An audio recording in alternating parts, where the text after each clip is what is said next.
Hello and welcome to Castle of Horror, the show dedicated to horror movies and awesomeness. This week, we wrap up a series of John Carpenter movies with Carpenter's In the Mouth of Madness. This is episode 301, so bear in mind, if you haven't seen today's movie, we're going to be talking about it from the perspective of horror fans who have seen it. So warning, spoilers ahead. From Denver, Colorado, I'm your host, Jason Henderson, writer of the upcoming book, The Bookman, coming June 2nd. With me from Austin is Tony Savaggio, tech director at Rooster Teeth, lead singer and bassist of the band Deserts of Mars, and lead guitarist of the band Rise from Fire. Say hello, Tony. Howdy. Howdy. And also in Austin, writer of the long-running underground comic series Halloween Man, Mr. Drew Edwards. Say hello. Do you read Sutter Kane? I do. I think I do. Read Sutter Kane. And finally, also in Denver, as always, celebrating Mother's Day, color commentary from attorney Julia Guzman of Guzman Immigration of Denver. Say hello, Julia. Reality is just what we tell each other it is. Reality is just what, you know what's funny about that? Reality is not what it used to be. Actually, I'll tell you in a second. I don't want to get ahead of ourselves. Okay. In the Mouth of Madness is a 1994 American horror film directed and scored by John Carpenter, written by Michael DeLuca. It stars Sam Neill, who was very nearly James Bond, Julie Carmen, Jürgen Prochnow, David Warner, and Charlton Heston. Informally, the film is the third installment in Carpenter's Apocalypse trilogy, preceded by The Thing and Prince of Darkness. Okay, let's get our opening thoughts, and then we'll get into it.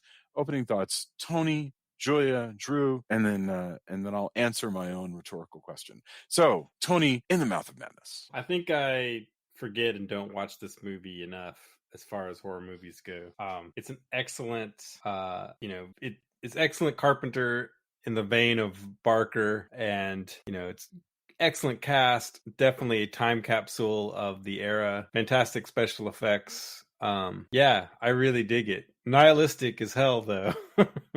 But it does a lot of really cool stuff. Some great guitar, cool instrumental stuff at the beginning and the beginning and closing credits. So you know exactly the kind of movie you're in for when you hear the beginning of it.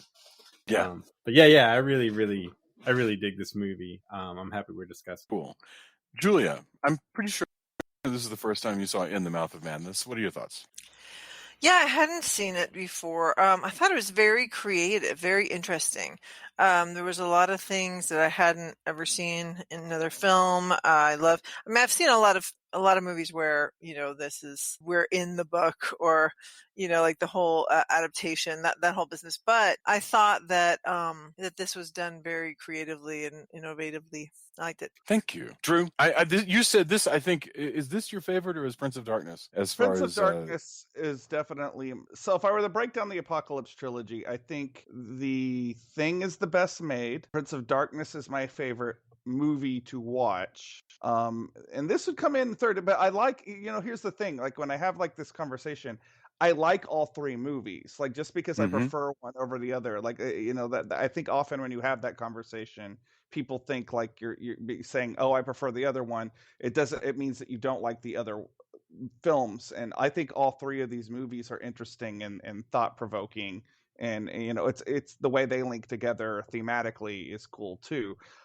I really like this movie. I remember being a kid and reading about it in Fangoria magazine and building up like a lot of like anticipation and actually like driving into the city to go to see it when it came out. I always kind of enjoy rewatching it. For some reason, I don't know why, every time I go to revisit it, I forget that William von Homburg, the guy that played Vigo the Carpathian in Ghostbusters 2, is in the movie.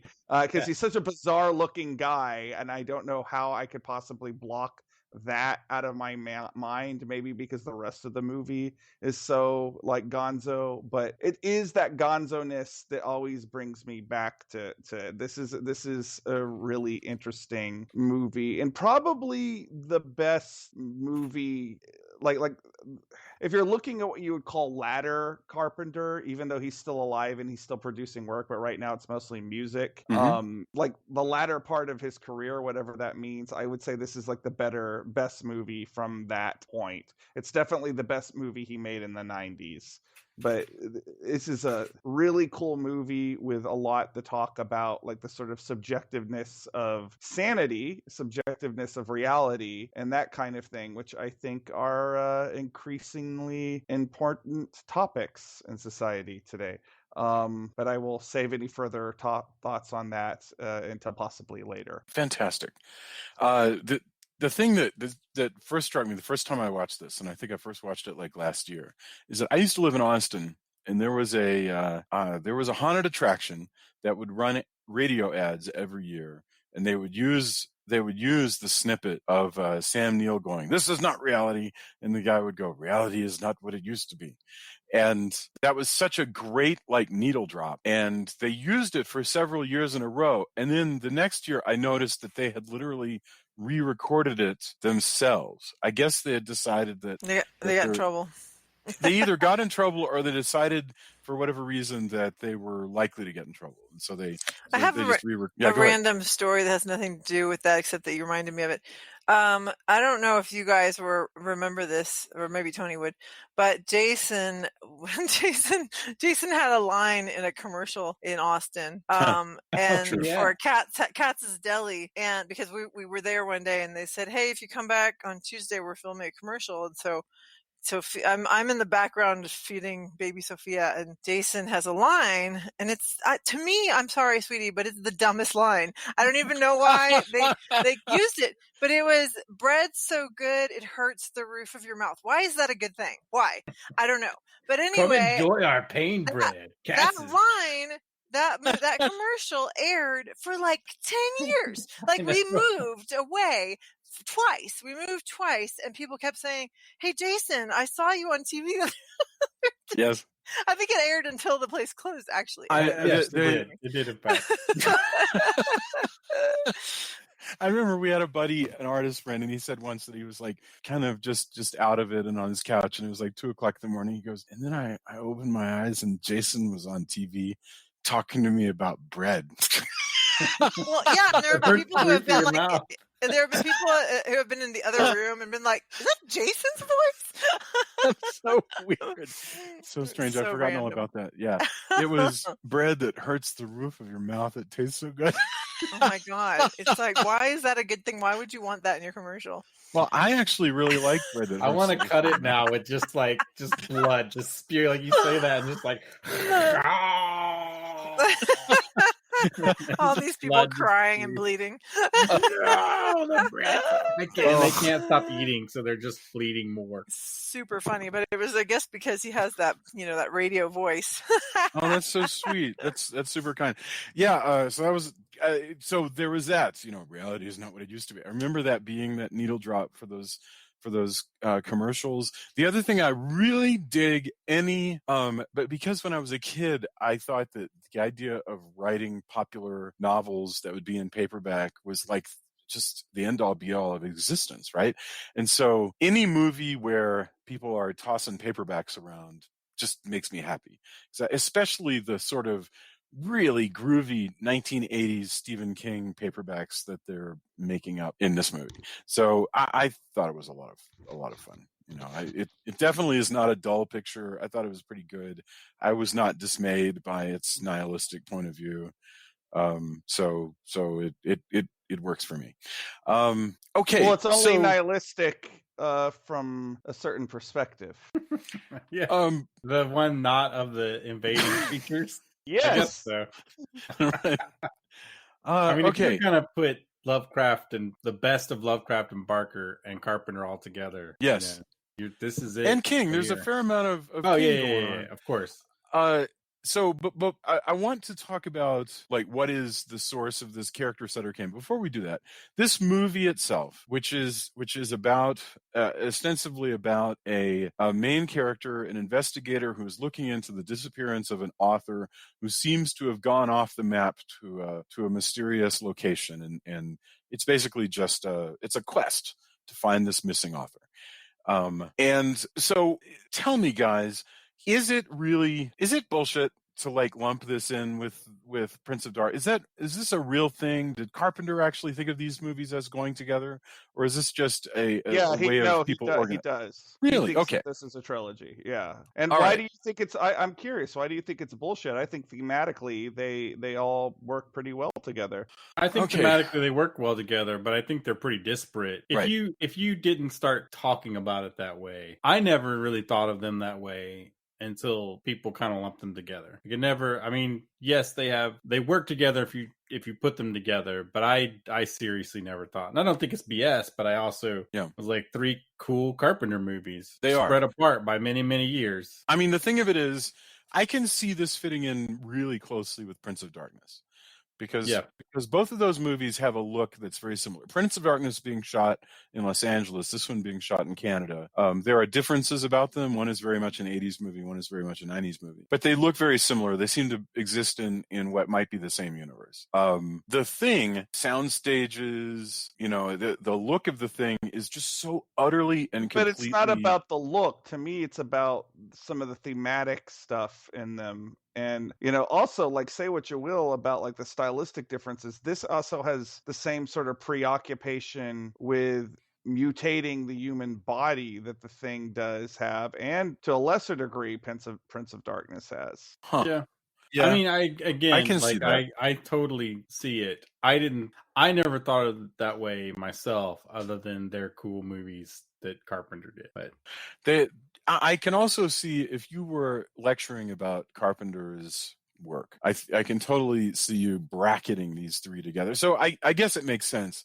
My only issue with it is that I would extend it. I can't do that because I'm not Carpenter. Carpenter gets to decide, how to a degree how his canon is viewed. But I actually think that you could slot They Live pretty comfortably into this pseudo Absolutely, series. you could. I guess I would slot it in and The Thing out. To me, The Thing is the odd man out, because there's another thing going on, which is that this movie has a kind of this movie, and also Prince of Darkness, has a style of not just visual style, but a vocal style, dialogue, everything that is much more. I'm trying to explain it. Much more extreme and much more sort of in your face and even comic booky than, say, The Thing, which is extremely reserved, except for occasional moments when it sort of bursts out. And I can people get you with especially with this one. I can get with the idea that The Thing is more naturalistic. Thank you for saying a word that I couldn't think of. Yeah. That's a really excellent point. I think that there is still carryover stuff, like particularly like Prince of Darkness has that sort of team of people stuck in like the same group. And all 3 movies arguably end with what's going to herald the end of human civilization, which I'm sure is where Carpenter is coming from when he calls this a apocalypse trilogy. And it's also where you're coming from when you say that it's got a nihilistic tone. Which is one of the things I like about all 3 of these movies, but your mileage may vary. Do they all have bummer endings? I guess they all do. That's something that they all are about the coming apocalypse, and by the end, it doesn't appear that our heroes are going to figure out a way to stop it. And in this one, only The Thing could you debate that there might be a happy ending for the human race, not our hero, but the human race. Right, absolutely. So okay, but as I said, this particular movie, it starts out, with a frame. Things have been going very poorly, and then we maybe people are going crazy out there, and Sam Neill, who is an insurance investigator, is right before we end this frame, we should just mention that he is brought into an insane asylum. And he starts to tell his story to David Warner, who is... He's brought into an insane asylum very much against his will, literally kicking and screaming. And that's a very familiar opening for films. I could swear that think how many of the Hammer Frankensteins begin with Frankenstein in custody and telling his story. I know And the can we first just one mention begins that way. that the insane asylum is actually a water treatment plant, but it is the coolest looking building ever. They've used it for other stuff, but this is, I think, the first thing I've seen of it. But it is the coolest. It's such a neat looking building. There's so many great sets in this movie. I really want to go to Toronto and to so many sites in Canada that were in this movie. I swear that I've seen at least one monster movie where this water treatment plant and that it curving says on the road, IMDb, it says that it's in Undercover Brother. Okay. And that other movies as well, but it didn't say. But it says that they no longer will allow filming inside because after September 11th, which I'm kind of puzzled by. I'm like, well, okay, I guess. That'd be sort of that'd be a pretty tough assignment if you were an assassin or a terrorist, and so your way of getting in to destroy a water treatment plant would be to pose as a Hollywood film. Yeah. It does seem odd. What a great idea! That's actually a pretty good idea. But oh my God. Okay. So it's a beautiful anyway. Terrorist activity, please. No. I don't mean it's a good idea in real life. I mean it's a good idea for a screenplay. What's the matter with you? No. It's all about getting the work Jason done. is on all kinds of lists for the things he searches on right. on the internet. How to blow up a water treatment plant by posing as a film crew. Okay, yeah. So anyway, but it's beautiful. It's just a wonderful set, and good on them finding it just standing around. Anyway, we flash back, and Sam Neill is investigating the disappearance of a guy called Sutter Kane, who is a big deal author who has disappeared. So he outsells both Drew, Stephen King and the Bible. Yeah. So tell us, Drew and Tony, you guys were talking about like the many influences that go into the creation of this character of the missing author, Sutter Kane. Well, the two that of course immediately spring to mind are Stephen King and Lovecraft, because of the preoccupation with New England and this fictional town, and obviously you were talking about the way the cover art looks are very much like a Stephen King novel of that time period. Or Dean Koontz would fit in. Yeah, that's true. Yeah, but like the way he looks when we finally see him, and I don't know why I never thought about this until this viewing. He looks like Neil Gaiman. Like he's absolutely like floppy curly hair and like all black clothing with a black leather jacket. Like he seems like he's this cool guy. Right. Yeah. I didn't notice that either until this time. Of course, I don't think at the time I was paying, and people didn't have as public personas as now, like everybody does, So I think when I saw this movie, I didn't think to look up what's this guy look like, but watching it this time, if it wasn't intentional, the world works in mysterious ways. Let's just put it that way. It's a mysterious accident that he looks a lot like Neil Gaiman. The thing is, Neil Gaiman is easily the most theatrical and sort of personable looking of all of these writers. There's nothing particular. Everybody knows Stephen King now, but it would be difficult to describe that a writer looks like Stephen King or like Dean Koontz. Dean Koontz looks like everybody's favorite insurance adjuster. He just looks like a regular guy, balding and with a mustache. But Neil Gaiman looks like the coolest kid in school, right? And so, or at least he looks like the coolest kid in your college, basically, an arty kid. It would have been interesting had they chosen Alan Moore instead. Oh yeah, Alan Moore might make more sense. Alan Moore is scarier than Neil Gaiman, although like that might have been. Like if you looked like Alan Moore, if you looked like Grant Morrison, that might have been a little like too far. Just too on the nose. Yeah. It's super Gaiman, weird. Oh, go ahead. I'm sorry. Go ahead, Drew. I was just saying Neil Gaiman is just sort of goth dandy enough without veering into I might slit your throat in your sleep. Right.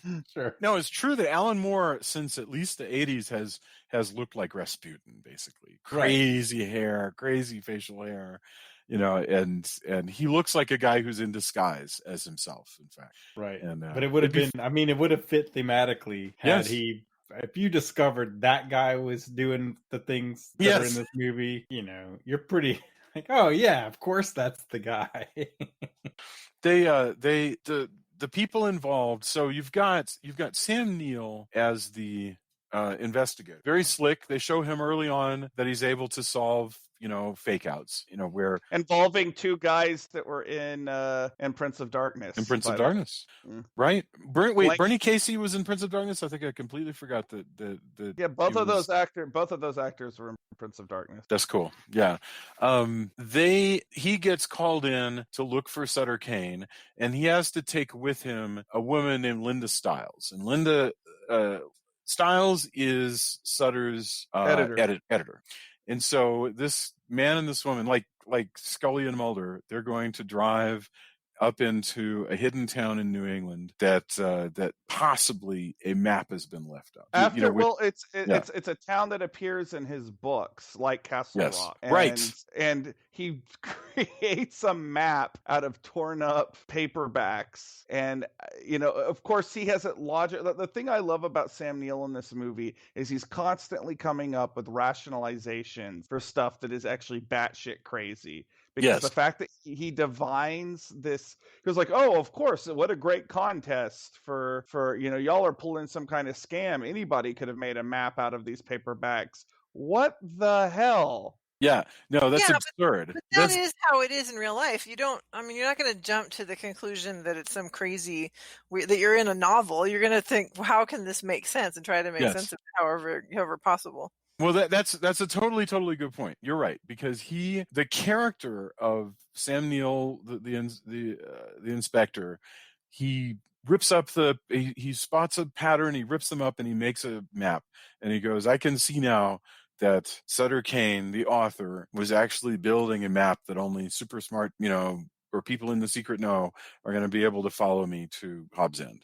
And he goes, also, I think you guys are pulling a scam, and that this is all really just a big... and the funniest part is that he was right. They actually did want him to go searching for Sutter Kane, and that was all that stuff was real. But Drew's point is good, which is that it's nonsense. I mean, there's no... Well, it's a silly idea. I mean, the pictures that he cuts up in places, there's no way in heck those would be the pieces. He's actually being beckoned to this town. Right. There's no other explanation that actually works, which of course is what happened, because he is a puppet on Sutter Kane's. Yeah. brain. In the end, it's just like a Batman deduction that it doesn't really matter because it's fictional, right? So the fact that he's able to divine where Hobbs End is doesn't really matter whether we would be able to do it, because he is a character in a novel. Exactly. He just doesn't know it yet, whereas we're real people, so it would be harder for us. Well, we think. Right. I'm a real person. We assume. I'm married to an author, so I'm not always 100% sure that I'm a real person. Just what a Sutter Kane puppet would say. Exactly. I'm the realest person in the room. Says the novelist. The novelist is like, yes, we are all real. Everyone's real until they start sprouting fangs and tentacles. Right. Yeah. Right. Turning your head upside down. Yeah. So that they... I don't want to move too fast, but before we get to the trip up to Hobbs End, I should just mention that lots of bad stuff is happening as he's going looking for. Well, he gets attacked by his Sutter Kane's agent, who is turned axe murderer. Yeah. That is a great scene. Yeah. That's a great scene, because he is having lunch or coffee or whatever it is with Bernie Casey. Bernie Casey, and they are angled in toward the restaurant, so they don't, and I guess have no peripheral vision, so they don't notice that a guy with a giant axe is walking toward the glass window that they're sitting on the other side of, and all the people on the patio are freaking out, falling out of their chairs, And then he comes through the glass without them having noticed. And of course, Sam Neill just cowers. He doesn't actually run away, which of course I guess is pretty normal. Just Pretty freeze. normal Yeah, response, you can freeze. honestly. Absolutely, freezing is a normal response. And but anyway, and then the guy gets shot by some quick moving cops, I guess. But that is a great scene. I found it very suspenseful and scary. There's a lot of great suspenseful scenes in this film. Yes, I was on my edge of my chair a lot. There's something though, I have to say, in these moments, and I don't know if it's because it's shot in Canada or what, whereas Halloween being shot in the streets of just a suburb in Los Angeles. There's a look here that looks almost like television. There's a strange look to this film I think that's because you brought up the X-Files, and I think that's this is the same look. Thank you for saying that. The X-Files, because it's the same time period. This is a much cleaner look than I think the X-Files. The X-Files has that sort of 90s television graininess to it. But I totally get what you're saying. Wow, thank you for saying that, Drew. You're right. I think subconsciously I'm kind of programmed to think this is what TV looks like. This crisp. They're still filming television in Canada a lot because it's just, I guess, cheap for whatever reason. That's amazing. So anyway, they and the other background thing going on. So the agent went nuts and had to get shot by the police. And meanwhile, people who are Sutter Kane fans are engaging in mob violence. So some weird stuff has been going on. Sam Neill's character, and again, anything irrational can be explained in that we later learn that he's a fictional character. But Sam Neill's character doesn't believe in any of this crap. He thinks that somehow there's an enormous practical joke going. I mean, I think it's the idea that the agent would have been shot to death as part of that joke, that strains credulity. Everything else I can kind of see where he could go, I kind of feel like a lot of this is just being blown up out of proportion. But again, I think if something crazy is happening, you come up with rationales because it doesn't make any sense. Why would it be? So even the guy getting shot, you might be like, well, obviously it got out of hand. Right. You're right. It's also already seeding in questions about the subjectiveness of reality and the way we perceive events differently from person to person. Like that's why this movie's a really smart movie, because like early on, as early as that scene, you can be looking at it and going, okay, this is how Sam Neill experienced it. And then later on, he has the same events retold to him and he reacts to it in a certain way, which is the way things actually are. But it just goes to show you that reality is subjective. The person who can experience an event isn't going to be the same as people telling it secondhand. Also, the reason they hire this particular Sam Neill's character is because he is the kind of character you want to go after things. He's not easily rattled. He's very much, the same reason why, you bring a Scully in. Yeah. Right. Like, yes, there's an emotional part of this. We need this objective guy, even though he hates our books. It's fine if he hates them because we don't need him to like him. We only need him to find this person. If he's a fan or if he's rattled by anything, he's going to be less effective. So let's get this objective person. Yeah. And that's what he sets that up really early on. Like, whatever. Oh, you'll write this horror crap? Great. Is the check going to clear? Basically. Yeah. And he's seen it, and he's also seen it all where people, as an insurance investigator, I know a guy who's a private eye for as an investigator, and it's a constant like, oh, look, that person has claimed that they have a disability, but they're skateboarding, or whatever. Like, he's has to go do all these kind of things or find people, and he's pragmatic about it, and that's this character. Yeah. He's just accustomed to a world where people are always lying to him. Yeah, everybody's got an angle. Of course. Yeah. It's not even all that offensive. Everybody's trying to pull one over on him. Yeah. Yeah, and he kind of he's even coaching people, if you're gonna pretend that all your stuff burned up, maybe don't have your wife walking around town with your stuff, and definitely don't have your mistress doing it or whatever it was. Don't be fooling around behind her back. It was pretty funny. Yeah, it's a clever character. He is a cool character. I would love to see more stuff with this character.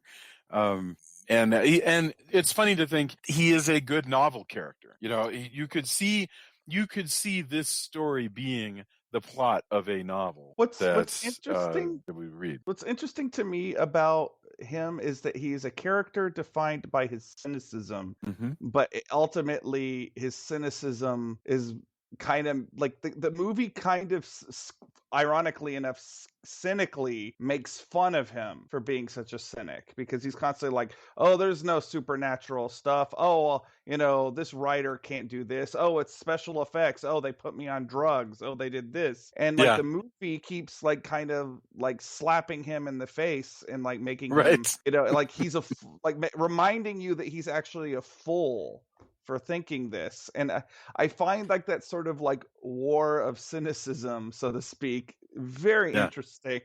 But the thing is, this is where, okay, I was really uncomfortable in this film for a few reasons.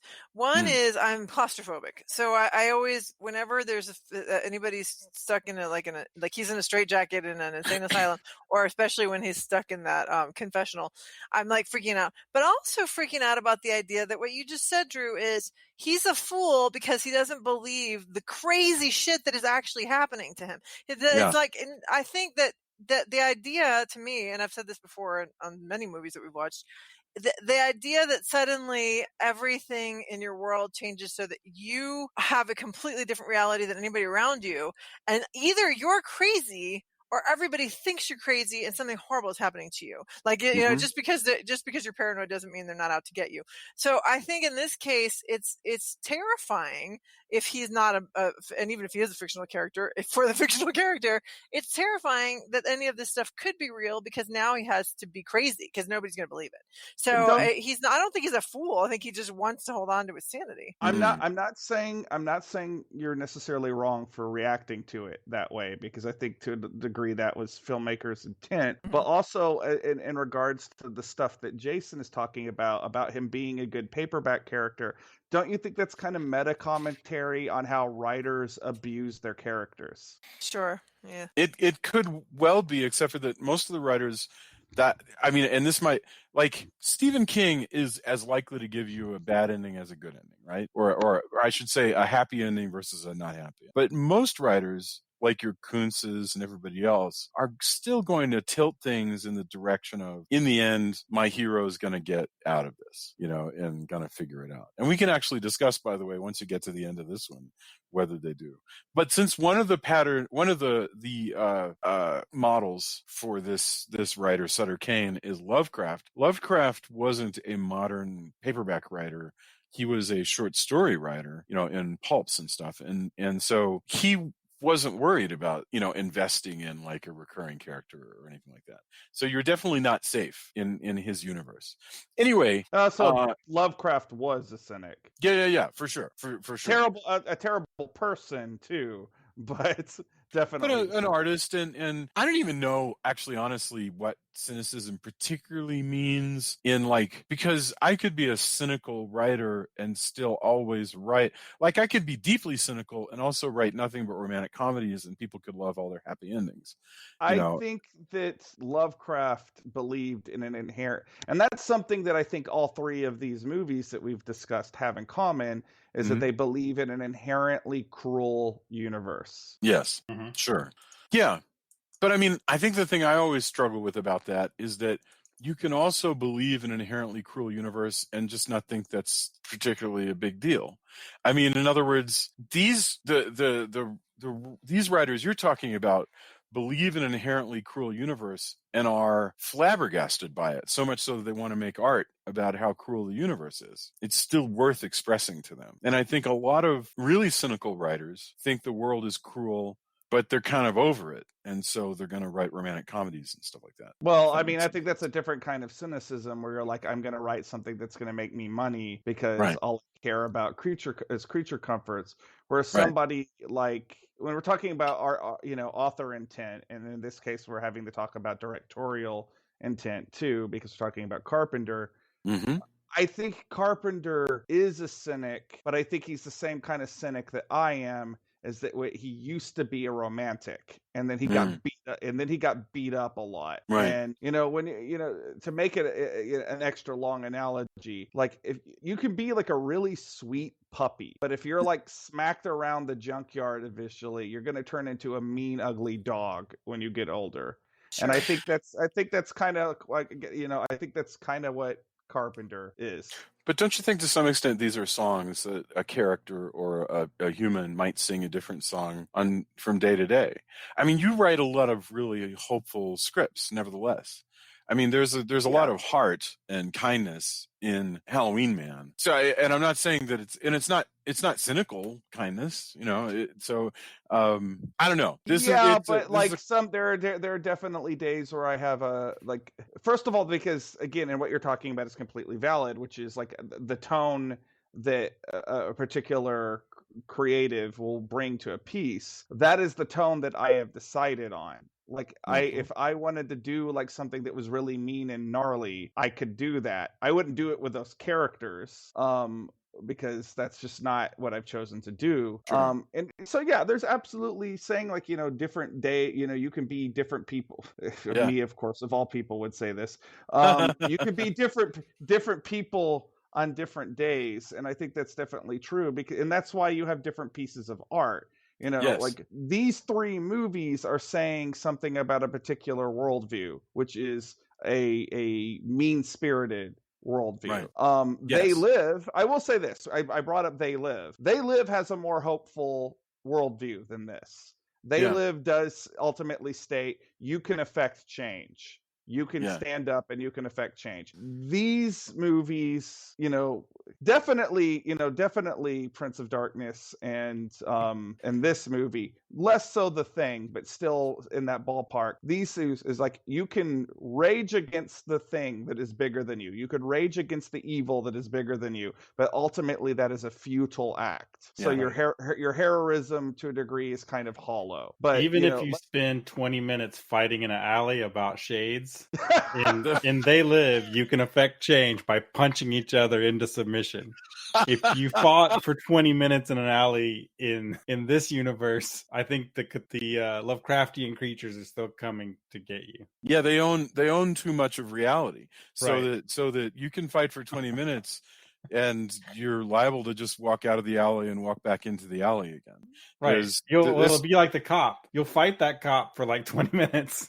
And even if you get him to put on the shades, when you pass by the alley again, he's beating the shit out of people and has a gnarly mouth and crazy You're eyeballs. right. I mean, Sam Neill is basically outmatched by the fact that the powers that he's stumbling up against are so vastly powerful. I mean, they are, let's talk about how we get to Hobbs End, and then I want to talk about Hobbs End. But they go driving, and what a beautiful sequence! Well, this is actually a really cool he goes to the publisher, and the publisher tells him, "I want you to go." No, he's like, "I'm going to go. I know where this guy is," and he's like, "I'm going to go find him." And I believe he's alive, and I think you guys are just messing with me. I'm going to go find him because I've found this map or whatever. And so he said, "What's his name? The publisher." Charlton Heston. Oh yeah, no, it's Charlton Heston. You're right. I was thinking it was somebody else, but yes, Charlton Heston.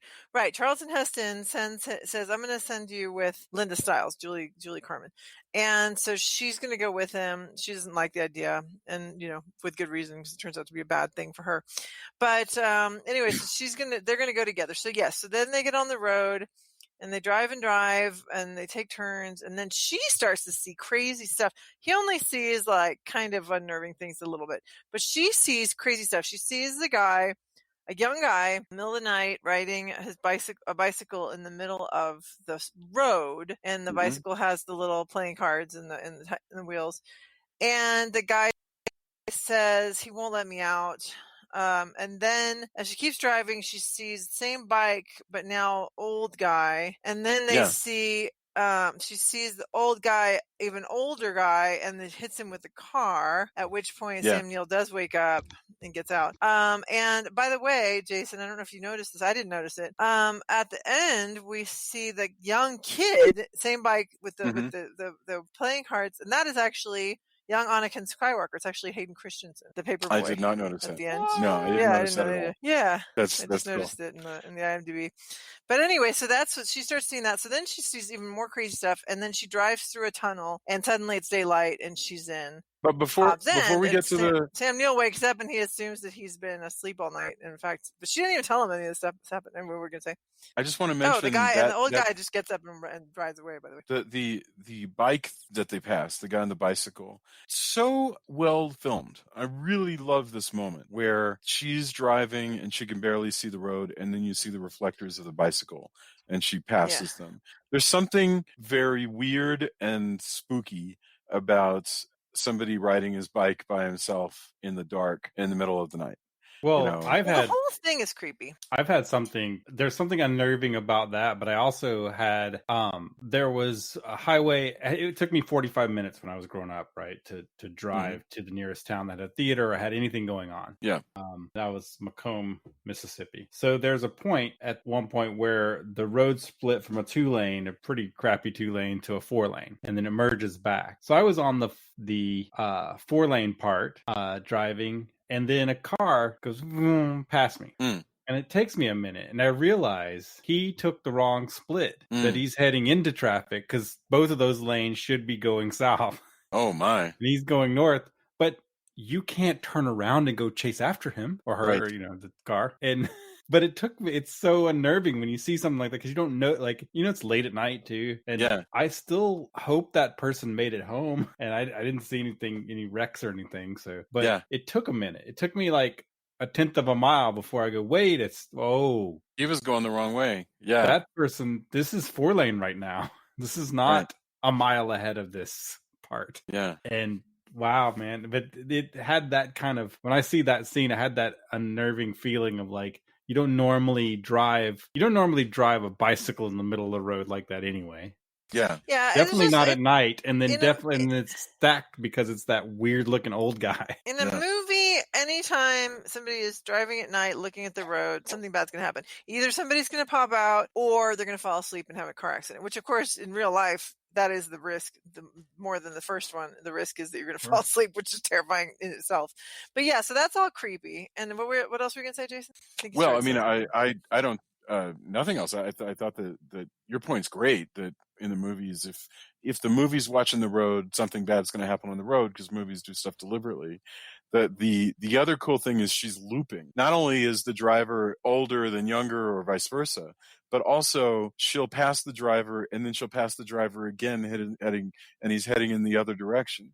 So weird stuff is happening after the driver business. Then there's a moment where she literally seems to be in space. Like suddenly she drives over clouds. Yeah. It's just nothing is visible. And then all of a sudden she seems to be moving through a tunnel, which is very similar to the tunnel. Well, it's like a wooden bridge that's like building. Yeah, covered bridge. Right. And she winds up on a covered bridge, and she's back in New England again, and it's morning, and they're in the mysterious town of Hobbs End. Right, she's not back in New England. She's just. But what's fantastic about this truly is it is a magical journey. It's second star to the right and straight on until morning. She is off the map and she is in a no place. And how cool it is, this place. And then they find this little motel, and suddenly she knows exactly, because she knows the books backward and forward. She knows exactly where she is and what to do because she's now solidly in the book, and so or in a couple of the books. And so so she goes to this motel, and the person in the motel has never heard of Sutter Kane, even though the actual town is just the book, the town of his book. So it's all just bizarre from that point forward. That old lady is terrific. She's in so many things. She's just brilliant. I also like that it's totally not Castle Rock. No, well, Castle Rock, and also it's supposed to be from the Lovecraft movies as well. It's the Arkham, yeah. Right, but still. But Tony's right. This is way more Castle Rock because it's like a modern but old-fashioned New England town full of like hidden secret violence and Well, it all that looks a stuff. lot like the town that my wife comes from in New Oh, York. is that so? Yeah, like Kingston, which is where she's from, and that looks very much like this. It's actually a stone's throw away from the real Sleepy Hollow, so it's got that spooky New England. Yeah, this vibe, village is even though actually it's in New York. Untario. It's Unionville, Ontario. But it does. It looks like the perfect shadow version of New England. Mhm. It's gorgeous. I mean, it is a really beautiful little town that they're in. And now the hilarious thing. Oh, go ahead. I'm sorry. Go ahead, Drew. I'm jumping ahead. I wanted to talk about how beautiful I think that church is. Well, before church we is get to the amazing. church, the main street of the town and the this reminds me of, by the way, we went for our anniversary last year. We were at a little hotel in Vermont, and it looked just like this hotel. It was crazy. But this main street is more beautiful than anything that we actually saw, except for maybe in New Hampshire, and if this wasn't the kind of movie it is, it looks just like the kind of beautiful place that people like hang out in like a prescription drug commercial, or maybe one of those Lifetime romantic comedies. Oh man, it's, Hallmark, it's gorgeous. Hallmark Channel, because Rain Yes. watches 8 billion Hallmark Channel movies, and this could easily be Oh, where yeah. the Sam Neill or Styles gets out of their big city ways and learns how to enjoy the small town life and Yes. the virtues therein. Yes, right. Yeah, because they had to go back because their dad, who runs a bookstore, is sick now, so they got to go back and help close up the bookstore and sell it because they got to get back to the big city, Right. But the person that they went to high school with is running for mayor and needs some help, and suddenly they find that they're stuck in this little town. I'm making this up, by the way, but I would watch that. I mean, yeah. And also, it's also exactly has all the of them. theming. They're all the same. Oh, sure. I love those things. Oh my God. Anyway, this is just a gorgeous town. It's called what was it? Unionville? Yeah, Unionville. Yeah. In Markham, Ontario. Gorgeous. Joya, we should go there. I want to go. No, all the there. places in this movie were really great. The like Drew was saying, that church is amazing. Yes. So Drew, tell us about the church, which is also in Ontario. Like it's this like old world, almost like Russian looking like church with these what do they call them in the movie?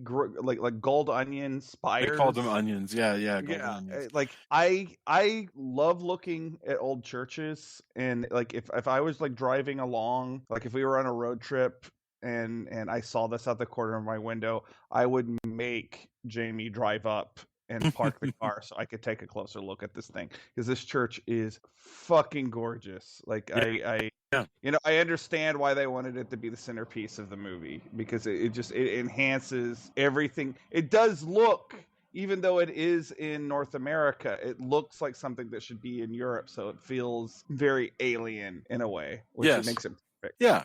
I mean, it's just a Catholic church, but you're right. Its design. No, it's not a Catholic particular. church. It's not a Catholic church. It's called the Cathedral. No, it's a cathedral, but it's not a Catholic church. It's a Cathedral of the Transfiguration. Mm-hmm. It is. And so it I don't is think a Slovak Greek Catholic church. Yes. Yeah, I was gonna say Greek Orthodox. Orthodox. Oh, okay. And that's why I would have minaret. Yeah.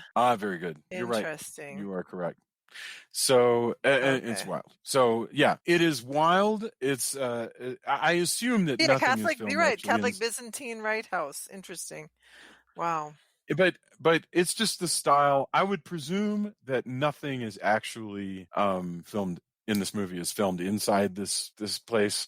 They film outside. Inside, it's a crazy. I'm sure it's a soundstage, but there are several weird spaces that are hard to get a handle on inside the space. But one of them is a place where they discover Sutter Kane himself, like Edgar Allan Poe in A Torture Garden, is just at a typewriter, sort of typing away. In a crazy blood room with a pulsating door. Also, let's not forget that before that, we get a captured child getting shut in, and there's also people with trying to get the child. Yeah, well, there's the guy weird. Vigo the Carpathian wants his kid back. He And there's does. evil And kid they mobs. sick the Dobermans straight out Yes. of Mr. Burns. Well, and like Damien Omen 3. Oh yeah. Sam Neill sicks the Dobermans on the people who are coming after him.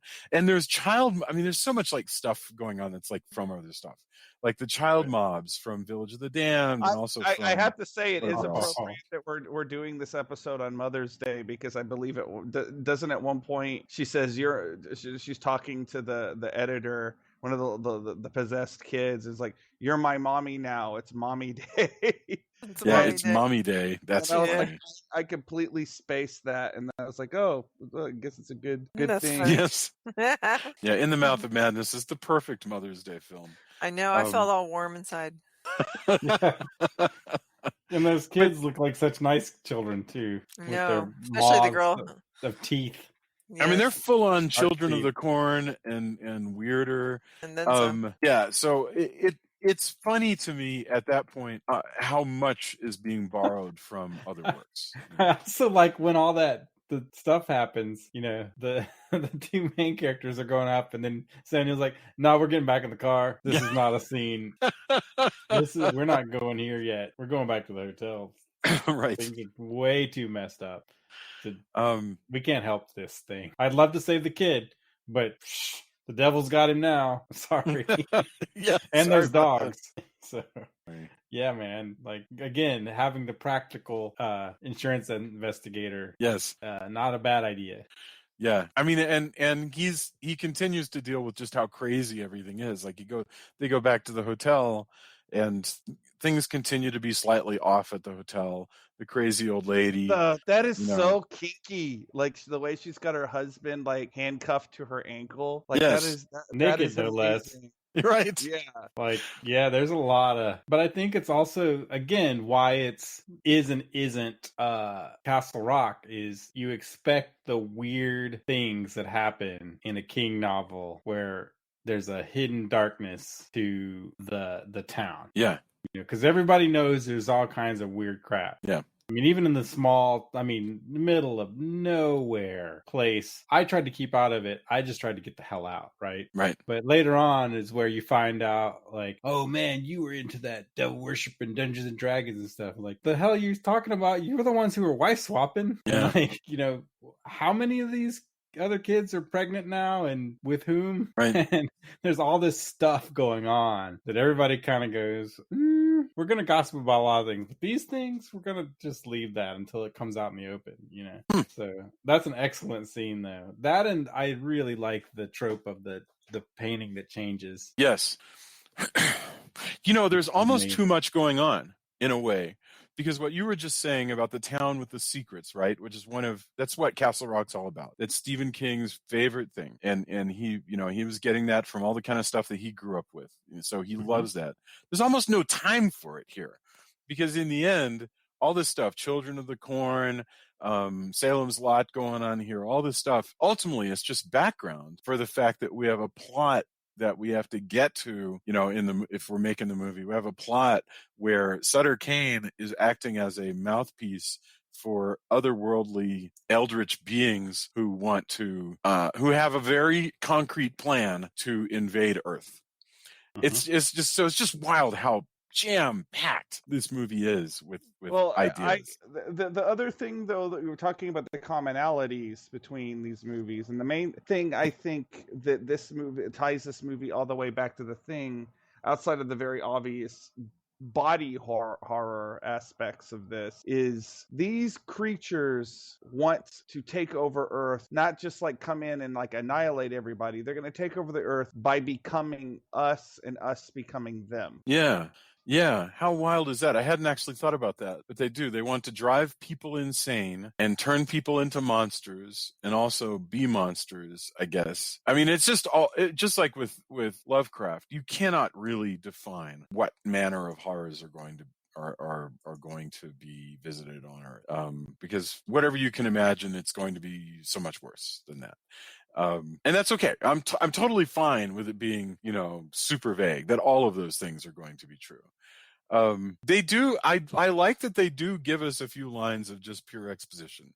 That basically the book, the new Sutter Kane book, is going to be so popular that people will essentially open up a door to hell and let the eldritch beings in. And when he gets away at the end, he has the book with him, and he can't get rid of it. The new Bible. Yes.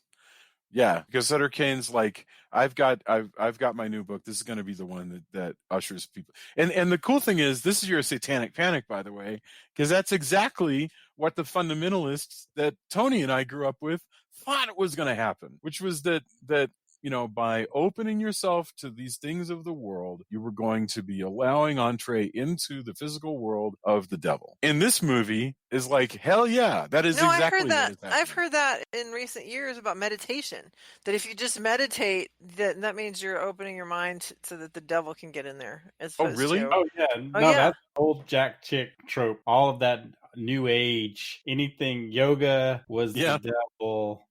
Yeah, that was some 80s youth group shit. But that still goes on. Of course, this is also, downward dog, downward goat, more like it.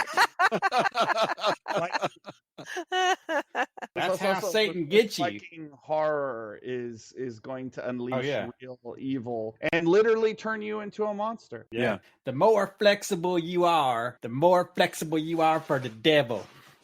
That's how he gets you.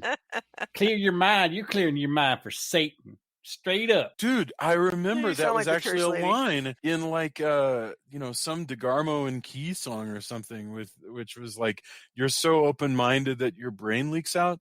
This is like propaganda telling people not to be open-minded. That's the hilarious thing. Sure. And it is wild. Yeah, but the funny thing is, if you're John Carpenter, you're like, well, you guys are all lunatics, but you got a good idea there. I like this idea of like people being open and then the devil's going to come in that way. One thing that David Bowles and I were talking about like last year is, it makes sense as a horror writer to exploit people's fears. Well, and I'll that's tell you what's always was hilarious to me growing up and knowing where propaganda was. Once I realized it and really was like, what the hell are you talking about? Right. Was most people's exposure to the devil is the Bible. Yes, sure. Well, what's the devil? Here's the devil. What's the devil? Here he is.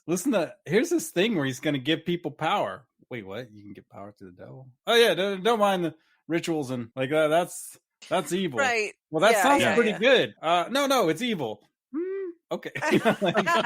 Of course, the thing is about the creatures in this movie is they would probably laugh at the concepts of God or the devil. Oh, good and evil. Yeah, they're just like, no, this is just the universe. Sorry, suckers. Sorry, stupid humans. Right. Sorry, weak people. Yes, exactly. Or cattle, as it would be. To them, there's not a lot of difference. No, you're. But at least we get to hang out in their new order and be monsters. Yeah, all kinds of crazy monsters. Well, and the funny thing is, Sam Neill in the end, he manages to make it through the night, and walks out of the asylum in the morning and the world is falling apart. And because walks out because creatures tear down his door for him. Yes. And he laughs. His ending is laughter because he's aware of it's like he's seen the wheels of the world. Well, he's seen how it all ties together. Seeing the movie that we have just watched. Yes. Although the implication of that is he's now going to turn into a creature. Interesting. I hadn't even thought. What makes you think that? I didn't. Well, first of all, they have like the same. It has the same sound effect. Like right before it fades to black, it has the same sound effect that it's made for any time somebody's bursting open when they're becoming a monster. I did not notice that. I didn't either. I'll take your word for it. But that's subtle. But anybody who reads the entire book becomes monster, and they say but it starts changing. He ever read it. So it's the Grover. See the movie, if you see the movie, it has the same effect because that's what he even asks the question to Oh, what if right. people who don't read? Well, there's a movie. There's a There's a movie. movie, You're which is what we're right. watching. Which all of this is wonderful and hilarious. Now, this is the kind of thing that Roger Ebert used to hate when he wrote about Because he movies didn't want to turn into a creature. yeah, That's the main Ebert's part.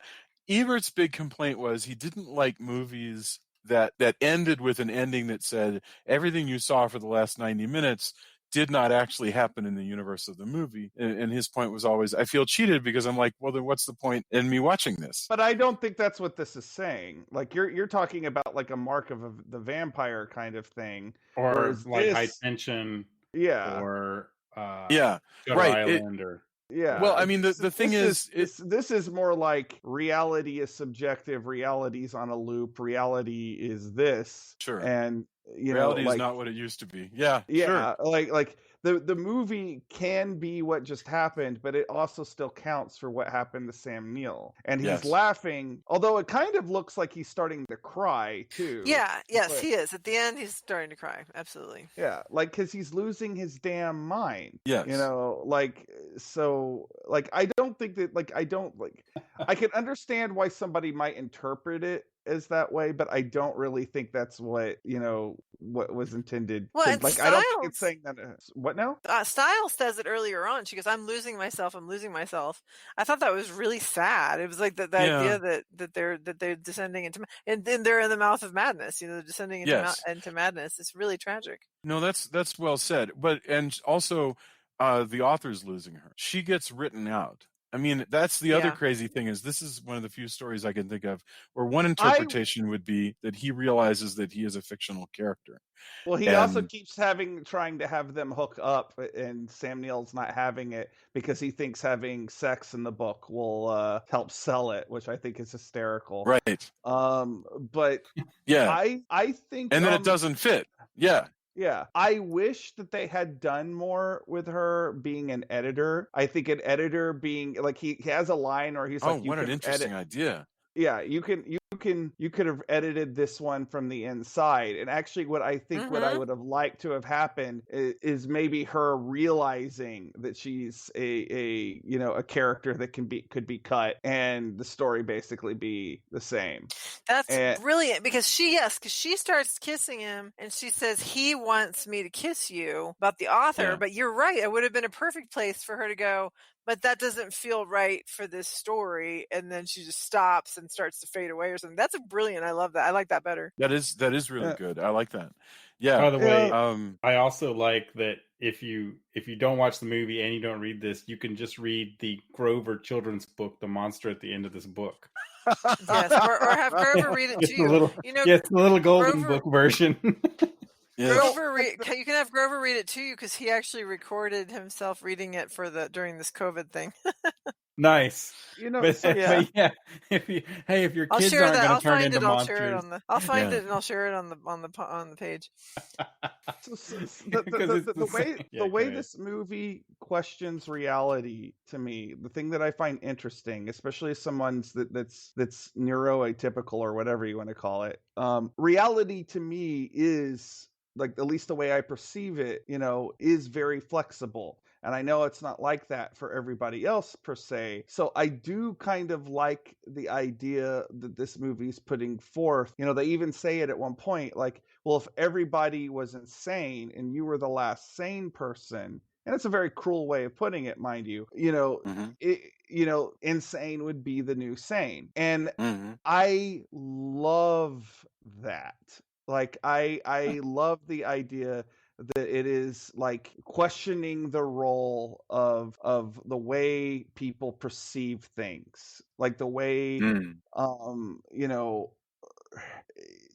subjectiveness to it, like what feels natural, what feels normal. Well, that's what we've been talking about. Yeah, we've been talking the last few weeks with this this whole virus thing is the whole Sneetches deal of, oh, now we're all wearing masks, but you're not wearing masks, so you're the freak. The first week, the person wearing the mask was the freak, but now the person not wearing the mask is the, you know what I mean? Like completely reality Depending on the just part of changes. the country you're in. Yeah. But my point is, any given thing, whatever the thing is, everybody's doing this or that, and so because we're all doing it, there's something wrong with you, even though it's all, like you're saying, subjective based on what's going on in your mind and in society.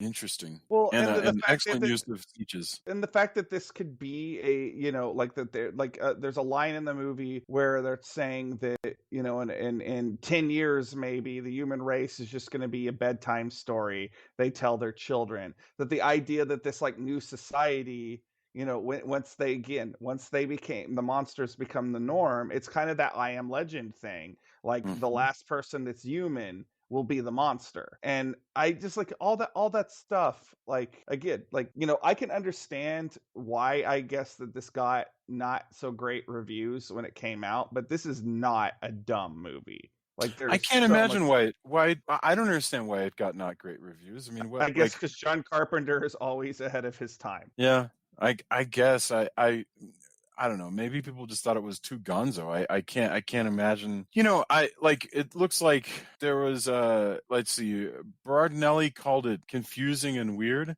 but I don't think it's that confusing. Honestly, that I'm not having a hard time following it. It is definitely weird, but I mean, like we said before, I mean, I guess if you want to, armchair, if you want to critique it, it could be slightly more focused, but that's kind of not how it's supposed to be, Right. Like I can see somebody who isn't into it because it sprawls a bit in places, but if you're into it, that doesn't feel, it adds to the unease. Yeah. But again, if you tighten it up in a way that I think most people think a thing should be tightened, yes, you stand to possibly have it be very formulaic. And, that's not what we want either, if you're a fan. So maybe, but yeah, it's not hard to follow. Well, also, I like, the funny thing is, people get over the a movie not being successful, within a year or so. Some people's careers are ruined. Some people's careers do just fine, whatever. But when we look at it 30 years later, all we have to worry about is just whether the movie is effective and whether we like it. And one thing I do like about Carpenter is they have this perspective. And this is an interesting movie with lots of little details and little interesting things to follow.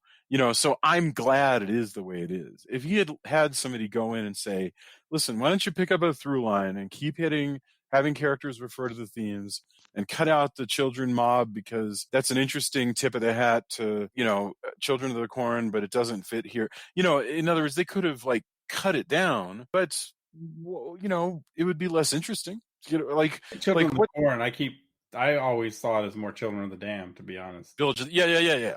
Although that's kind of funny too, because John Carpenter made the remake of Village of the Damned. Yes, right. Yeah, there's just all these Easter eggs, Sure. to horror fans. It's great, I think that's super awesome. But it also means, so it wasn't a huge hit, and that's kind of fine. That kind of only matters when the movie's new. After that, 30 years later, nobody cares. It's just us, and we can decide whether the movie is. I mean, I will admit that I didn't see it till it was on VHS for whatever reason. But I didn't watch it. I mean, I'm kind of a purist when it came to, or in the past it was with Carpenter. So I was into Halloween, and that was about it. So I think at this point, I'm trying to imagine if there's anything from Carpenter I haven't seen. Oh, I know why. Have you seen Elvis? I saw Elvis back in the 70s. I was a little kid, but I haven't seen that. I realized I didn't see this in the theater because it was really hard to go to the theater when I was living in Savannah. There's a section of time where I almost never got to go to the theater when I was in college because there were no theaters close to where I lived. I didn't have a car. I couldn't walk to a theater. Understood. Yeah. So there was a bunch of movies that I had to catch up on later. Well, I rented tons of movies because there was a video store. There were 2 video stores that we would go to all the time. But I remember definitely Big Trouble in Little China. Loved that. Memoirs of Invisible Man. That left no impression on me. Village of the Damned I saw for sure. I don't know. Actually, now that I think about how big Carpenter's body of work is, I've probably only seen about half of his stuff. Come to think of it, you could really dig deep looking for things. Dark Star. Have you seen Dark Star? Oh man, Oh, yeah. that's so good. Oh yeah, I for don't know sure. why I don't own that on Blu-ray. Is it even on Blu-ray? I think it was at least on DVD. Mm. I think somebody put out a Blu-ray, and I meant to buy it, and then couldn't for some reason. I don't know why. But so anyway, that was amazing. That's the end of In the Mouth of Madness. Sam Neill is laughing in a movie theater as he watches a movie that we just watched, and he's laughing because that's the end. But again, he laughs until he starts crying. He's basically lost it at that point. So that's a bummer. We skip though. You're skipping all the interstitial stuff between that, where you have characters transformed. You have shambling mounds. Oh my God! All of this, there's a whole section that's just amazing. Of her as the upside down creature. It's a contortionist who puts on a fake Julie face. I loved it. Yes. Yeah, it's a great effect. It's very the cut scene in The Exorcist. Yeah, but before that, you even have the old guy who kills himself. You then have the old woman who's now who turns into a creature and kills her husband. Yeah, just all this horrific. He gets very Lovecraftian. The painting on the wall. Oh, the painting is so good. Yeah, I wonder if anybody kept. I mean, they threw out all that stuff. I wonder if anybody kept that paint. It's a bunch of paintings. Yeah, it's a bunch of paintings. The version with the mall creatures. There's the one with the there's the one with the two people facing away, and then there's the one with her turned around, and there's both of them turn around, and then they're turning into creatures, and then they're tree creatures. What's the story where the painting keeps changing, where every time somebody looks at it, no, that's where the painting keeps aging. But there's a story that I think was adapted for Night Gallery, where the person keeps looking at the painting, and a creature is crawling out of a lake and gets closer in the painting every time the person looks at the painting again. I don't remember what it is. It's not Pickman's model, is it? Could be, but that's the name of the old woman in the hotel. Isn't that interesting? Yeah. Yeah. Painting itself is also kind of it's based off of the kind of impressionist painting where everybody's having a picnic. Manet. Beside that, yeah. But it's that kind of scene. Are you talking about Seurat? Which one? Are you talking about the Seurat painting or the Manet? The Seurat is the one with the Sunday in the Park with George. I don't know which one you're referring to, but Manet is the one with the naked lady. No. I'm talking about Sunday afternoon. Yes, you're right. It does and they're looking away, and then as it continues to change, first they start looking back.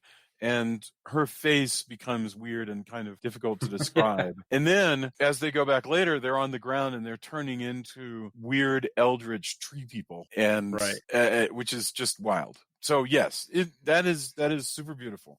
That's neat. And again, not even tree people though; they're tentacle people, right? But they also have a sort of a wooden coming under. Yeah. They're freaky. They are truly transmographic. I don't even know what a word would be. They're very strange. So yes, I was going to say transmogrified. And then you see some of them too as Sam Neill's escaping after all of that. Oh yeah, he's stuck. No, they built some finally big they're chasing him out the tunnel, the otherworldly tunnel. Yes, which is interesting too because even at that point, even the author has been betrayed by his own writing. Okay, tell me something, Tony or Drew, one of you. Do you remember a story? Because part of me was like, well, Sutter Kane seems to have been taken over really by these eldritch gods. And it would have been really great to find out that he's really just a puppet, literally just a finger. No, we see him. Remember, there's a creature in his back. We see his back when she's there is touching him, and he's got a monster growing. But I kind of wanted to see him also as a finger puppet floating on a tentacle. But where have we seen that before? What he is. Where have we seen? I think it's a mutually beneficial situation to a degree. Though. I think he likes being they kind of control him, but he has more control than everyone else, and I think he likes what's going on. That makes him like a priest, basically. Yeah. Well, I mean, think about the scene where he's like, "Oh, did I ever tell you my favorite color is blue?" Yes. Like that whole bit. But I'm sorry, Yeah. I digress. What were you about to say? I'm Jason? asking, where have we seen before a person who is actually a puppet on the end of a tentacle of a giant Lovecraftian creature? Men in Black? I don't know. Maybe. I can't have just envisioned that image myself. That's definitely If you did, you should put that in a story. No, but there's definitely something like that in You're a Men pretty in clever Black. guy. You should be a writer. Thank you. But I no, well, somewhere. Okay, fine. I'm just going to use it, and I know that I'm ripping it off from something I've seen. For sure, it's in Men in Black, but I don't know what else you're thinking of. But I've seen those guys in Men in Black. Yeah. The finger puppet thing. The thing where the puppets are like on the ends of people. I mean, the people are on the ends of puppets. It does something that would be in Men in Black. I think she may be onto some. Here's your excuse: you can just go back and rewatch the Men in Black movies and report back to us, right? If this was right, right? Absolutely. So yes, but yeah, that. So, is there anything else that we've missed as we've made our way through? So many things. This movie is so full of so many things. That's the thing. It's like it's just everything. The poster that he keeps picking at on the wall. That's it's full of stuff. It's a really very very interesting movie. Very packed. Julia did just also earlier did point out again that this is yet another movie that feels very odd to be watching during a global pandemic because it just takes on so much more weight. Yeah.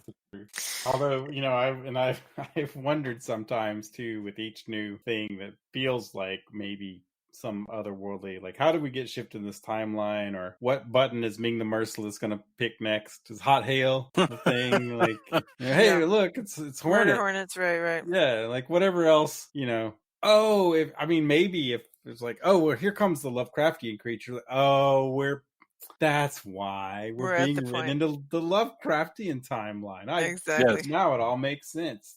Well, it's funny that you should use the word timeline. There's my favorite YouTuber that I've talked about before, Ryan George. He has one that's like one of the more recent ones, where it's like a game show where there's 3 versions of him from different timelines, and it's like the dumbest timeline, and the guy from our timeline comes on and starts talking about everything, and they're like, wait, what? It's really funny. You have to look it up on YouTube. I think it's called The Dumbest Timeline, Ryan George. Yes. But it's just maybe I'll link that one too. But those are it's a very, very clever look at how crazy things are. Did you hear the president this week? I hate to pick on the president when some people do support him, but I just want to mention. No, you don't. Did everybody hear the president say, "This is why I don't know if testing is all that useful, because Katie, she tested negative, and then for some reason she tested positive. So what does that mean?" So I'm telling you. So here's the thing, because it's called a test, it means that blood test and a SAT are the same. Right.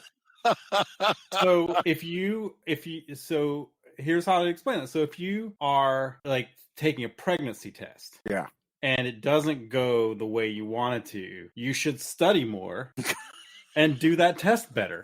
That's not how I understood it. I understood it that if you take the pregnancy test and it's negative, that's it. You don't take any more pregnancy tests, because what's the point? Well, yeah, it's the same way where like it makes sense. It totally makes sense, because one day I don't have a cold, right, and my fever is fine, and then the next day I have a cold and my fever is high. I should have done something better to not get that fever. Right, and also checking yesterday was useless. Right. Anyway, my point is, listening to the leader, what we used to call the leader of the free world, say something so inane was just really distressing for me. Well, tests are useless because sometimes the results change. Mm-hmm. That seems to be the argument. Yeah, Roseanne so Cash why got are a really they great one. Why are they testing everybody in the White House every day, if that's the case? I'm just saying. And I don't know. I saw it and just fuck, man. I just throw my hands up. I mean, no if kidding. it's all. I can't even, man. I know, but Jason, what and were you I've trying seen people defend like what he was trying to say was this. Well, then can somebody write a fucking speech that says exactly like if it needs a translation? Yeah. I saw The something. great I saw a communicator. meme This is not. Yeah. I saw a meme that said, for a bunch of people who said they voted for him because he says what he means, why are they always trying to tell us what he meant when he said that? But the idea that it was bad to test because sometimes the test comes up different than the it changes, result. It's so inane that it's ridiculous. almost impossible to wrap your head around. Sure. And also the disappointment. Why didn't she test better? What? You can't test. That it's not an SAT. But he's mad that his staff is not protecting him, and yet he's not wearing a mask. It's like, oh my gosh. Well, anyway, anyway, maybe Sutter Kane wrote all of this, and we I would explain a lot. All of which is to say, this is where you find yourself like Sam Neill going, I appear to be in somebody's cosmic nightmare joke. By the way, if you enjoy this Sam Neill and craziness, I also suggest, and this may lead into my I know where you're going. endorsements, but Possession. Yeah, which baby, is amazing, and not for everyone. Although, you know what? Here's something weird. You'll get a kick out of this, Jason. I was actually overheard a conversation one time where somebody was lamenting that people were recommending Possession because it was one of those things of like, now everybody likes that. It was like this weird gatekeepery thing where so like I came into the movie late because I just never like now everyone is recommending Possession because they think it's cool, and I got no time because of course don't want to enjoy good things. I mean, that just makes no sense. Or it seemed like that's what it's not cool anymore because everybody says that, or they're trying to get this person recommended that because they're trying to be hip and get cool points, which is I felt kind of bad because I came into it late. And I shouldn't feel bad, but I was like, wait a second. I didn't even know. Relative to what? You showed me Possession like 10 years ago. So, I mean, but it's there is only one reason why you should be interested in like off the beaten path stuff, and it's just to set your mind free with like new and neat stuff. But if I'm into something that's off the beaten path, I was just tweeting about this today, that I'm into like random stuff that maybe nobody's heard of or whatever. But if I'm into a particular movie and then next year for some crazy reason because of something that George Clooney does, everybody suddenly is super into it. That does not affect me at all. That may be the case now, but I remember when you were in high school and you were really mad that everybody started liking Batman. You're right. You're right. I may disagree. Man. And this is yet another reason why it's great to have Julie on the podcast. I hate to break it to you, but Batman's kind of popular teenage, Jason. I'm just saying. That was the thing. It was when Batman came out in the movies, and the Tim Burton Batman. It's very possible that there are a number of things I would disagree with between myself and my 1989 self. I would disagree with my teenage self, but I'm pretty sure that my teenage self would beat me up and steal my car. So did you beat anybody up and steal their car, Drew? I did beat people up in high school on the occasion, and I did on the occasion steal cars. So, wow. This is the side of you we didn't know. Pretty cool. Truth comes out. I guess we're hoping the statute of limitations is all right on all of that at this point. We should probably look into that before we let this go in public. The Texas authorities probably have hopefully more important things to worry about than random teenage jackass. Whose car you stole? That's an assumption you have to. That's up to you, man. But yeah, it was just weird to me because I never thought of it because I've been called out on the fact that I've had people tell me I like too much stuff or I shill for too much or I'm too exuberant about some things. And here's the thing, I just really like the things I like. Yeah. And if I find something I like, I'm going to tell people, holy crap, there's this cool thing that I like now. And if you don't like it, you probably just don't bother to bring it up. Exactly. I've done that plenty of times where I don't have the need to tear something down. Right. There are things why, I'm not saying that I don't dislike things, or we'll discuss like, hey, I really hated this, or I don't like that at all. We've had discussions on this podcast about that. And Sure. But in general, I don't like to come into I don't like to do a podcast where if I know I'm going to hate the movie. Yeah. Like, it doesn't bring me joy to tear something down. But it was weird because over the past like several years, I mean, I bought the crazy fucking insane box set for Possession. Oh, really? And it's All right. got velvety parts and it's got the soundtrack, because once I saw it in the theater, I saw it at AFS. My whole thing was, holy crap, how did I miss this movie? I don't, and the answer is I grew up in a small town, and then sometimes you don't get exposed to things even when you're out and about. But it was weird to me. But I think it would make it, I mean, Possession's not for everybody, but I think watching that after this with the Sam Neill element and how his character is in that movie would be fascinating. But yeah, it was really weird for me to, like, I didn't say anything because I was tangentially part of this conversation. But it was, people going, I guess everybody, like, yeah, they would recommend that or something. Like, it became where it used to be cool, but now it wasn't cool because everybody's trying to get cool kid cred for liking that movie. Sure. I don't know. I mean, I couldn't picture that because nobody I knew was just that super into it. And I tell people to watch that movie all the time, or there's a certain number of people. I don't tell everybody because it's definitely not for everybody. But I think it's one that would pair well with this. Absolutely. And I think by the way, I think it's wonderful. I mean, I don't think Possession is a particularly difficult movie to enjoy. I mean, it's dark. It's challenging.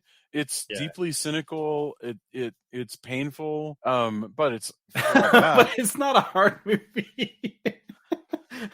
I like that you add these adjectives and then go, yeah, but it's pretty good. It's a lot like a rom-com. I mean, torture.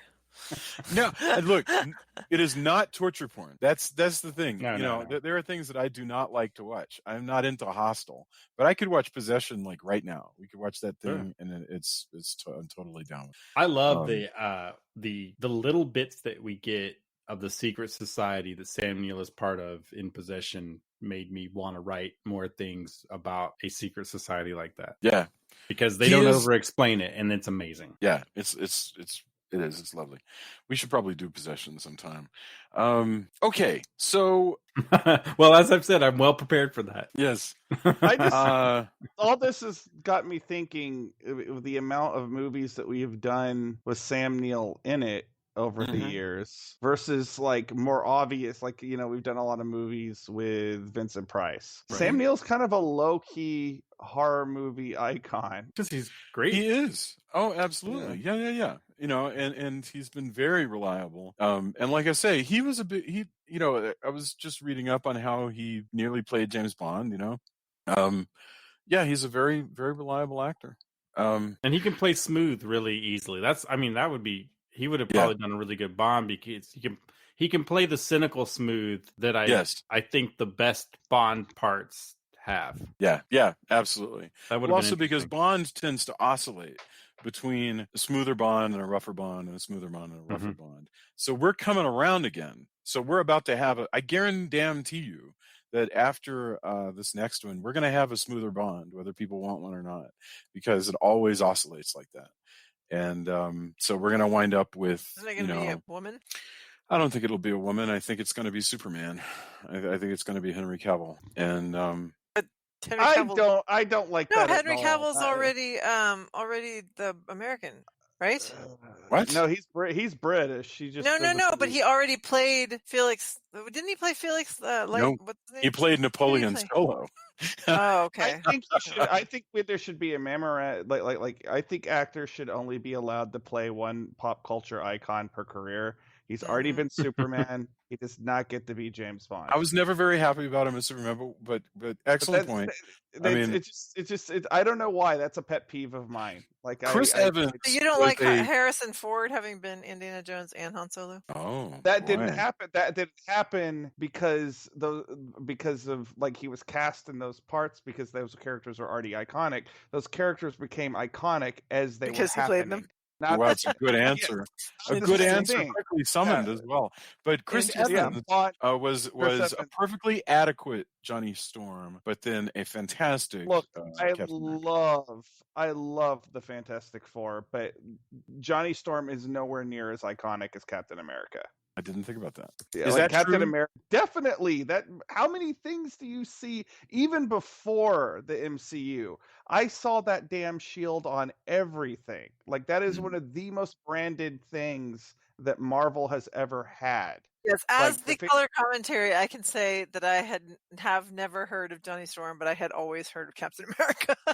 Really? You'd Like, always heard of the Captain character- America? The Yes. character from the Fantastic Four that gets all the merchandise is the Thing because he's cool looking. Mhm. Right. Like, yeah. come on, man. But All would right. you be okay with Henry Cavill playing Poison Ivy? Sure, why not? Sure, why I think not? Henry Let's be Cavill would make crazy. an excellent penguin. Okay, so I was actually just talking about how I think that Danny DeVito as the Penguin deserves more cred than he gets because I'm down with you on that. I Batman- agree. Batman Returns is amazing, and I think I loved he is him as the Penguin. I think he's the second best villain in the entire. I'm going like entire, like from '89 on, live action Batman. I would stack him up. I find him fascinating, like in the same way I find Ledger as Joker fascinating. Those real- two movies are You really like- a duology. You like Ledger more than Jack Nicholson? I like Oh. them about on par. They're different aspects of the character, but like Ledger's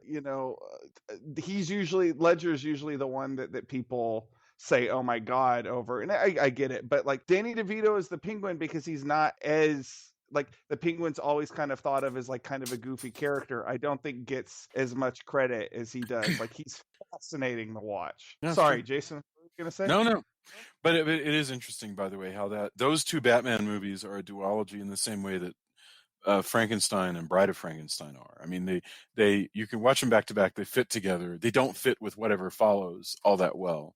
Not And- even the stuff that's supposed to be in continuity. With Right. Right. Absolutely. Son of Frankenstein doesn't fit all that well with, it's okay. It's the same Well, universe. I meant Batman Forever and Batman and Robin. Right. but- Batman and Forever and Batman and Robin also are a duology. They're just not a duology anybody likes, but it's, I do run into the occasional Batman Forever fan. I like Chase Meridian. I have been, I would like to do What you mean to say is you like Nicole Kidman in tight pencil dresses. I mean, sure, but I think the idea of a DC Universe psychiatrist whose job it is to pick apart superheroes and supervillains and is obsessed with Batman, that's a neat character that they could do more with, and it's weird to me that they've never concentrated on Chase Meridian. But we're far afield now. Yes, of we should- In the we should Mouth talk of about- Madness. All I should do hear our is final- Sam Neill plays all four of the Fantastic Four. Yeah. Mhm. All And right. That's what I heard. would- I don't know what you guys heard. Somehow that would be pretty much an improvement on any live action Fantastic Four. Yeah, we should do our So it final was Tony, thoughts. Julia, Drew, and let's get our final thoughts, and then we'll do endorsements. So Tony, bring it back to In the Mouth of Madness. Final thoughts. Yeah, I enjoy this every time I see it. It's pretty cool to have such a meta, stories within stories. Mhm. Special effects are fantastic. The makeup effects look really great, and there's a lot of interesting stuff. And this is one that we could go even longer and analyze it all the way through and through. It is both a send-up of pop culture horror novels and novelists, but also tends to make it its own thing. Mhm. Great soundtrack as well. It's great every time I watch it, and then I kick myself every time I wait a long time and then rewatch it and go, oh yeah, this is where it's at. It's really good, man. I'm super happy we covered it. And any excuse to do Carpenter is always cool to me too. So Excellent. Julia, what about you? Well, like I said, I think there was a lot of really interesting, spooky moments. I think there was a lot of. I'm a huge fan of psychological thrillers. I love mindfuck movies, as I call them, and so anything that makes me go, "Whoa, that would be," just like kind of get lost in it and imagine what that would be like and be terrified. That's a movie that I'm gonna be riveted by. And so that's definitely the case here. It's like there's so many things where I was like, so what would that be like? So what would that be like? And not I'm able to be in it and not be distracted by things. So there's some of the effects are a little cheesy, some of them are a little gross, and as you guys know, I'm not into the gross stuff, but I thought it was really interesting. I think Sam Neill definitely elevates this film. I enjoyed Charlton Heston's little bit part there, and I think there's some really quality performances, and I'm trying to think if there's anything that we didn't mention that I wanted to talk about. It's just, it's just beautiful. It's what's the word I'm looking for? Not visually, but aesthetically, it's really beautiful. It's there's so many, like I said, I kept wanting to go. I kept thinking, gosh, I just really want to go to Ontario. There's so many things about this place. So yeah, I really enjoyed this one. That's wonderful. And by the way, according to Tony, if you watch a lot of Hallmark movies, you go to our Ontario all the time. So, cool. Well, a similar one to it's a different town, but all, if you take that trip as a professional person who doesn't believe in Christmas or whatever, or small town life, you may end up staying in the small town. I haven't seen a Hallmark movie yet where someone is kidnapped by otherworldly old ones and with a plot to turn the rest of the non-Christmas town people into creatures. But hey, I can hold out hope. There's always Hallmark Movies and Mysteries, which is a different channel, by the way, than the Hallmark channel. You might be onto something. So there you go. I guess that's my next pitch. Yes. So you've seen Mouth of Madness, right? What if it's romantic, but I don't know. I think they have their formula. I don't think they're going to be open to that. You could do that tomorrow, though, that should be your novel. Drew, what about you? A fun discussion, nice capper to a series of fun discussions. I think, again, weird but appropriate movie to be watching right now. And I would like to add to what Tony was saying, like it is a parody or a send-up of popular horror fiction, but I also think in a weird way it's kind of Carpenter's love letter to that as well, because it's not ever mean-spirited towards the genre per se, even though there's a couple of lines thrown here and there about it being pulp crap, but that's also coming from Sam Neill's character who the movie has contempt for. So very interesting piece of work. A great discussion that came from it. I'm glad we did this one as well. I'm glad we did all three of these. I think, this all came about, talking about how we were going to do what we were going to do for our 300th episode, and it ended up turning into this little mini retrospective. And I think this has been cool. I hope people looking for something to give them relief during this time period are able to listen to this and take something away from it, the way we've taken something away from talking about these movies. That's fabulous. Thank you very, very much. No, I agree. I have nothing whatsoever that I could add that would be useful, because we've talked at length about this one, but I really enjoyed it. All right, I'm dying to know what you guys are wanting to endorse this week. Like whatever. It seems like we've been very busy. I know all of us, but if you have anything to endorsements, reading, writing, whatever you're up to, now's your chance. Tony, do you have anything to endorse this week? Well, I do think it was funny that we had a discussion online yesterday about Animal Crossing and playing that. That was great because, that was awesome. That's something Ray and I are still doing. But, I'm sure there's many other things, but I immediately went out. The Al Adamson box set is shipping, so that's great. So I'll be able to report on that as soon as I get it. But they put up the pre-order for Mr. Vampire, a Blu-ray, a new Blu-ray release of Mr. Vampire. It's coming out in the UK, but Diabolic DVD, I'll have to send you the link, has pre-orders for that. Fabulous. So that I was super psyched. And also, there are I'm waiting to see where I can get it because nobody's shipping it out of the UK yet that I know of, a box set for Flash Gordon. And I am super psyched about that. But so far, and I this is coming from somebody, by the way, I may be a little bit biased because I noticed that I had at least 2 DVDs of it, and then somehow I have let's see, what is it? Oh, I have a Blu-ray regular US release and a Steelbook UK release of Flash Gordon. And yet I'm still kind of like, man, I sure could use that box that has like 5 discs or whatever. Yeah. It's part of my youth. I understand. There's also a really great documentary, and I'll post a link to that, which I got to see, the Q&A for that Fantastic Fest as well. That was pretty fantastic. But yeah, but definitely Mr. Vampire, having a really good copy of that is really exciting. I'm super stoked. By the way, in that commentary, if you watch Flash Gordon, Sam Jones talked about the scene in the spaceship with the princess, and since he's kind of a ham, he said something like, yeah, I just kept telling the director I couldn't get this scene right. We're gonna have to do it over again. Everybody just kind of laughs and then groans, and then also like, yeah, I mean, I guess if that's what you want to do, I can't blame you. So it's pretty funny.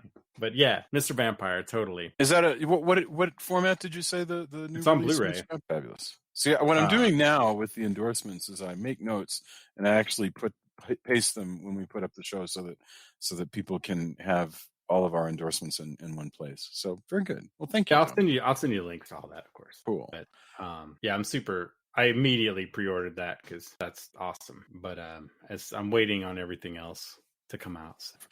So. Julia, do you have anything to endorse this week? My endorsement is totally silly and nothing related to our podcast at all. It is a movie that I had never seen somehow. I don't know how this happened. Well, because I don't really watch rom-coms at all. But this is a rom-com from 2005 called Just Like Heaven. You guys may have seen that. Yeah. I actually have seen that, strangely enough. It's Mark Ruffalo and Reese Witherspoon. I had never seen it. And as I told Jason when we were watching it, I said I would be sad about never having seen this, except that it would mean that I wasn't getting to watch it for the first time right now. It's like, This is such a delightful, wonderful movie. I just found it so refreshing and creative and fun. I love both of those actors so much. Anyway, I just really enjoy it. It was very nice to be able to escape to a silly rom-com quality, in the middle of what otherwise seems like a, I'm not gonna say nightmare because we actually don't have a terrible situation in our life, but just a really weird, surreal time that we're living in. This is just kind of a neat little escape movie. I loved it. Very good, thank you.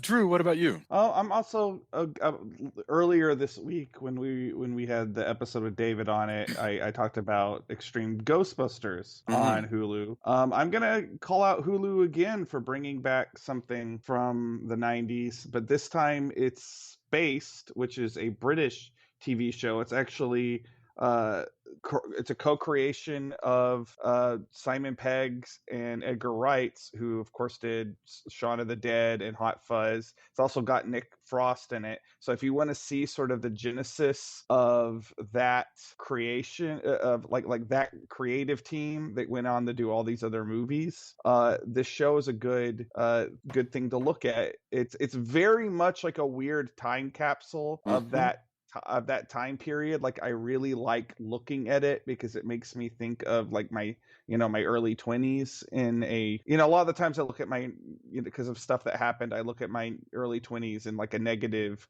light, but like this show kind of frames it in a different way. Not that I know what it's like to be in my 20s in England, but I know to kind of be sort of like the sort of friend group that the friend group on this show is. And it is, a lot of pop culture references. Simon Pegg plays a comic book artist, so there's a lot of comic book references. And there's even like full-on episode where they have a full-on zombie sequence as well. So just really, really funny, really fun dialogue, great soundtrack. Just a lot of fun. And again, it's only 2 seasons, so not a huge investment of time. So Spaced, and it's on Hulu. The other thing, again, I'm going to keep harping on this. Ringo Awards. They are still accepting nominees. Please go nominate me for Best Writer. Nominate Halloween Man for Best Hero. I really, really would like to get in there this year for Halloween Man's 20th anniversary. And that's it. For the Ringo Awards. I'm just writing this down.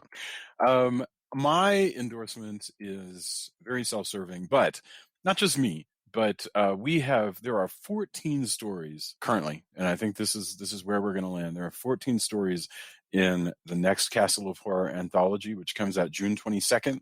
It has gone up for pre-order, so you can now look up the Castle of Horror Anthology Volume 3. The subtitle is Summer Lovin'.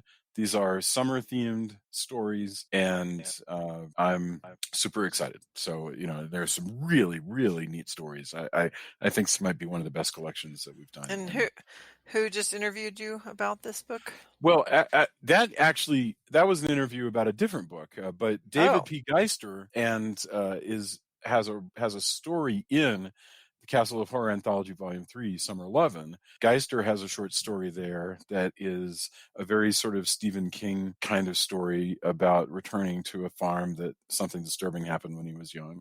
Good story. But he is one of the magnificent trio, the Monster Movie Happy Hour. They just interviewed me for their show about The Bookman, which is my book that comes out June 2nd. However, it comes out under the name of Peyton Douglas, which is my alter ego. And it's a story of 1950s Laguna Beach when a girl learns to surf and fight demons. And it's, But does she fight demons while surfing? At least once, yes. And I've been having such a good time, by the way. This is my other endorsement, but it's more like just take a look out for this. If you follow my Twitter, I've been tweeting every day with little bits and pieces of things that inspired me in writing this book. So they're like little 140 character essays on just different parts of pop culture. Like, Elvis's movie where he played a helicopter pilot, plays into the book, and just all this different stuff. So I've been having a really good time promoting The Bookman. The Bookman comes out June 2nd, so that is less than a month away. So please pre-order. The book is priced at $3 because I think that's the right price for a Kindle book. The paperback will be more expensive, but if you want the Kindle, $2.99. I encourage you to pre-order and let me know what you think. So I'm happy that you didn't have to bury a piece of cojoined twin in order to come up with this alter ego. Right. this alter ego. Well, who knows? But it is funny. Peyton Douglas. That's not a grave with Peyton Douglas that you had to bury a wad of teeth and hair. That's a plus. I'm glad that's true. I know no one living called Peyton Douglas. And are we gonna have to do the dark half now? Because this is the second dark half reference in regards to Jason's pseudonym to come up with. I think at some point we have to review the dark half. I love the idea of reviewing the dark half. Yeah, actually, to be honest, spooky movies about writers just is such a wonderful idea. That's what I was gonna say. No, I doubt we'll ever have interest in that. So, all right. But we will be back next week. Believe it or not, we already have decided what it's going to be because it's something already. I love how you say it like it's a whole week and we already know what we're doing next week. Well, but that actually betrays a great deal, which is that, goodness knows we often really don't. That's a true secret. If you're asking like, hey, what are you doing next? Like sometimes we don't know. I hate to I'm pulling the curtain way back. But I'm telling you, like, when we know, you'll know. Let's just put it that way. Pretty much. So sometimes we do have oh wow, here's an arc we're gonna do. Yeah. But also sometimes those arcs move. So yes. Yeah, it's true. Not to tell you too much about how things are. I will think that we have it planned out 3 months, and then Jason will go, so what does everybody want to do next week? And I'll be like, wait, didn't you have a whole email thread going a while back with 3 months? That go back, try to find it. Yeah. So sometimes we have it planned. Sometimes we have no idea what we're doing. Consistency is the hobgoblin of little minds. Don't you know this? There you go. And, but next, I swear to God, next is Mask of the Red Death, and we are going to have such a good time. Yeah. There is no new horror order plan that we have. Of course, Anarchy. that's what somebody who had a plan but didn't want you to know would say. So, Right. So, all right. We will see you guys next week for some Edgar Allan Poe. That's going to be super fun. And that's it. Thank you, guys. I had a really good time with this. This was a real blast.